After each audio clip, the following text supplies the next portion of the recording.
ఒరే మురళి, మన కాలేజ్ హిస్టరీలో ఇన్ని కప్పులు ఒక్కసారి గెలిచిన వాడు ఎవడూ లేడు. నువ్వు గెలిచావు, నాకు చాలా ఆనందంగా ఉంది. నాతో చిన్న రిక్వెస్ట్, నాకు ఒక కప్పు ఇవ్వరా? తీసుకురా. Thank you.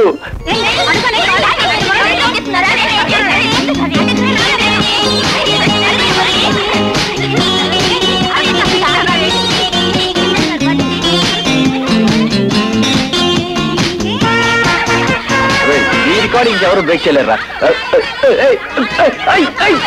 అమ్మో, నా వల్ల కాదురా.